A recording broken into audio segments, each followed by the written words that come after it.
ایک دفعہ پھر پاکستان کے اصلی دشمن بھارت کو خبردار کر دیا، اگر کسی قسم کی جارحیت کرنے کی کوشش کی گئی تو پاکستان کا جواب اس بار منہ توڑ اور پہلے سے بھی بھرپور ہوگا۔ انہوں نے کہا کہ آنے والی کشیدگی خطے کے لیے تباہ کن نتائج کا باعث بھی بن سکتی ہے۔ بات کرتے ہیں اس حوالے سے موجود ہے ہمارے ساتھ بریگیڈیئر ریٹائرڈ بابر علاؤالدین صاحب۔ بہت شکریہ بریگیڈیئر صاحب، آپ نے ایئر بائی نیوز کے لیے والا۔ بریگیڈیئر صاحب،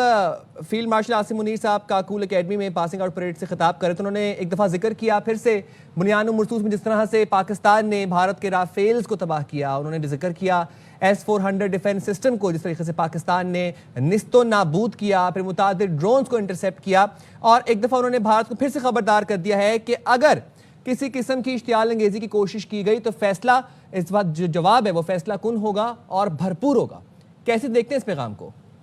جی، بڑا ایک مدلل اور کمپریہنسو خطاب تھا۔ ظاہر موقع بھی ایسا ہے، پاکستان ملٹری اکیڈمی کی جو پاسنگ آؤٹ پریڈ ہوتی ہے جس میں نیولی کمیشن آفیسر جو ہے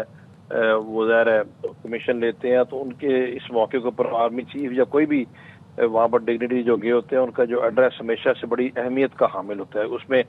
ایک بڑا واضح پیغام ہوتا ہے اپنوں کے لیے بھی اور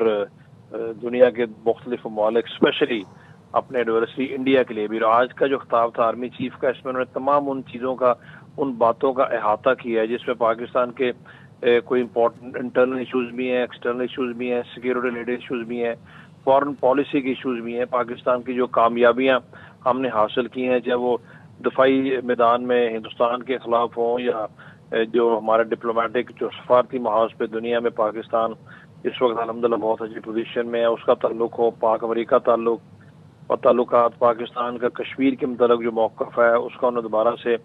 اعادہ کیا، پاکستان کے جو فلسطین کے بارے میں موقف بھی ہے اور جو کوششیں بھی ہم نے کی ہیں حالیہ اس جنگ بندی میں، اور بالخصوص جو افغانستان کی ہماری کشیدگی چل رہی ہے۔ لیکن ظاہر ہے ان کے خطاب کا جو سینٹرل پوائنٹ تھا وہ پاکستان اور انڈیا کے تعلقات تھے۔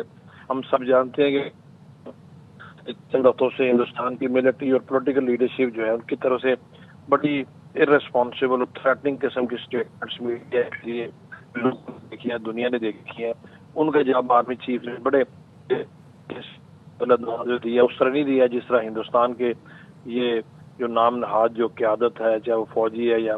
جو پولیٹیکل قیادت ہے، جس طریقے سے ان کی ٹون ہے، جو لینگویج ہوتی ہے، آرمی چیف نے یہ ضرور ان کو کنوے کر دیا کہ ہم آپ کی دھمکیوں سے بالکل مرغوب ہونے والے نہیں ہیں، بلکہ ان کو یہ ایک طرح سے پھر کہا اگر برابری کے سطح پر آپ پاکستان کے ساتھ بات چیت کرنا چاہتے ہیں، تنازعات حل کرنا چاہتے ہیں، تو پاکستان نے نہ کبھی پہلے ریفیوز کیا، نہ بھی ہم ریفیوز ابھی کرتے ہیں، لیکن اگر آپ کا رویہ وتیرہ یہی رہا تو جو آپ کے ساتھ مئی میں ہوا ہے اس سے بھی بھیانک انجام آپ کا ہوگا۔ اور ساتھ ساتھ ان کو یاد بھی دلایا کہ کس طریقے سے ان کے ڈیفنس سسٹم ہم نے ٹارگٹ کیا، کیسے ان کے مختلف اہداف کو ہم نے انگیج کیا، اور اگر انہوں نے کچھ دوبارہ ایسا کرنے کی کوشش کی تو پاکستان کی طرف سے رسپانس پہلے سے بھی زیادہ سوئفٹ اور پہلے سے بھی زیادہ اوور آل بڑا رسپانس ہوگا، ان کے لیے بھیانک ہوگا۔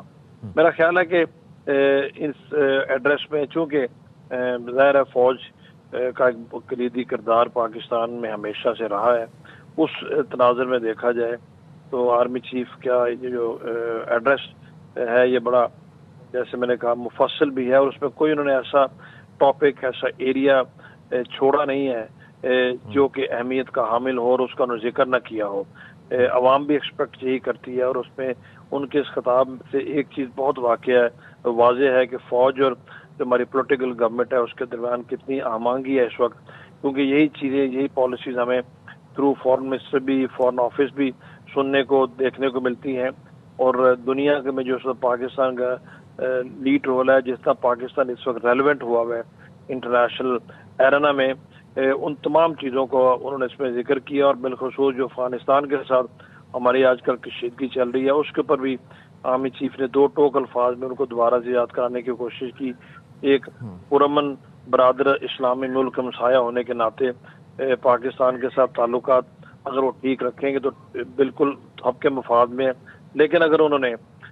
یہ پاکستان کی طرف در اندازی کرنے والے لوگوں کو پناہ دینے سے وہ باز نہ ہے یا پاکستان کے خلاف اشتعال انگیزی انہوں نے جاری رکھی تو یہ ان کے لیے بھی نقصان دہ ہوگا، جس کا ہم نے ان کو تھوڑا سا مظاہرہ بھی انہوں نے دیکھا گزشتہ چند دنوں میں۔